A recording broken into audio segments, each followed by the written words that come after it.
Салам алейкум, дорогие подписчики. Продолжение вот этой про ЛГБТ. Смотрите, вот еще это. Напомню, что это вот причины, они сейчас это столько не нашли, что это семейные насилие, допустим, ребенка они как это избивают, с реминтами, всякие наук это ребенка ставят. Или называть ребенка чудовище, это вообще это страшно, это все на мозг ребенка влияет. Вот. Потом хромосома, я сказала, да, это X, гормональный сбой. Еще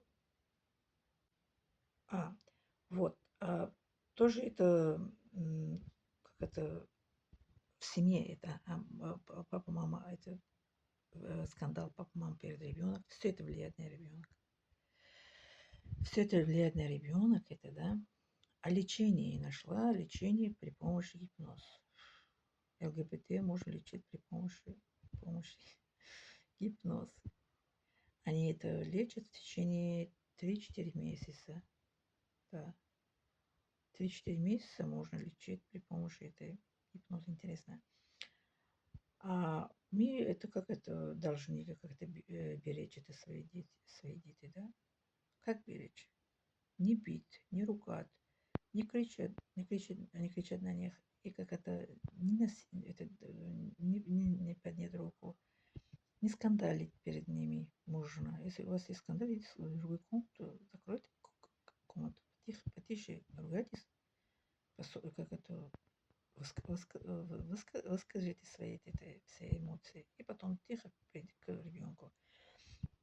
Все это влияет на ребенка. Вот я выросла, у меня папа, мама, я никогда не видела, что они ругались. Скандал этого папа, мама я никогда не видела. Забота была, вот внимания мне тоже не хватало пару раз. Потому что папа, мама, они оба это работали, я же говорю. То есть все это папа, мужчина и женщина они равно работали. Внимания у меня не было достаточно, но при этом я всегда ходила с книгами. Я читала книги, всегда с книгами. Я была отличницей в школе, везде в школе как это участвовала. Это мозг, если всегда чем-то занятой, ни о чего, ни о другого не думает. Это мое мнение. Вот мой мозг всегда был занятой получением знаний, чтение книг, готовить домашние задания, в школе участвовать, везде был активности. Я первая стала пионерка. Это при СССР они впервые это приняли это пионером, отличником 22 апреля, а потом 23 февраля, то есть мы это приняли. Это, да, 23 февраля мы приняли это отличники, это какие-то, потом 22 апреля это которые-то хорошисты и троечники. Вот так мы приняли это, стали пионером. Я была это пионерка, как это отличница, поэтому мой мозг всегда был занятой. Я же говорю, внимание мне от родителей тоже это не было достаточно, что всегда они были со мной. Нет. Но это в садик я не ходила. Наши это дети в семье, мы в садик не ходили. Дома с папой, мамой мы выросли. Ну, прабабушка это смотрела за наши это, дети, мои братья. Но прабабушка, она 95 лет, она жила, умерла. Она до меня, она как это, мои братья и сестры за ними смотрели. За меня нет. За меня это мой брат иногда со мной был. И сама собой. Да, сама собой. С книгами ходила.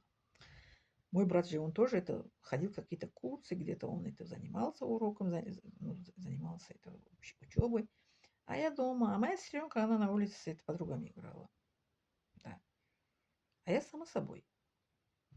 Я, кроме вот этого полезной, хороший человек, я никем не стала. Я стала, кого Аллах хотел, потому что у меня был связь с Аллахом. Я любила Аллаха с детства, верила Его, всегда верила.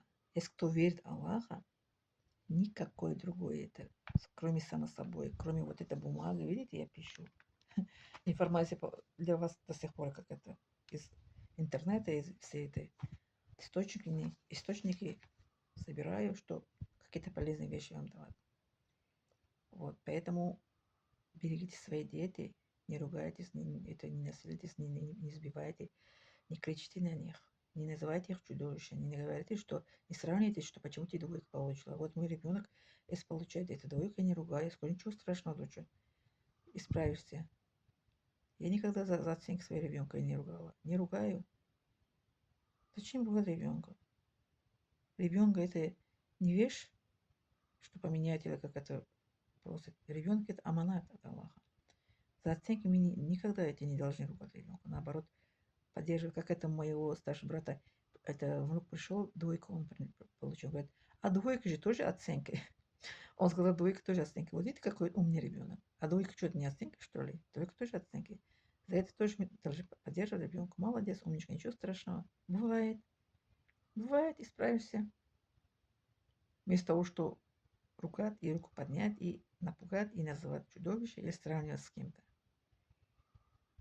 Да. Дети наши будущее, чтобы они были здоровы мысли, что у них не было никаких детских, как это, психологических травм, правильно, что не получили. Вот потом в итоге, если они получили в детстве травму, потом в итоге так, вот один мальчик тоже в ютубе смотрела, ему говорят, это почему ты, папа, мама, как это не рассказываешь, что тебе в школу этому, ну, издевается над тобой. Он говорит, мои родители, они сами это травмирование, они это получили травму от родителей. Они меня не слышат, не слушают, поэтому это бесполезно им рассказывать.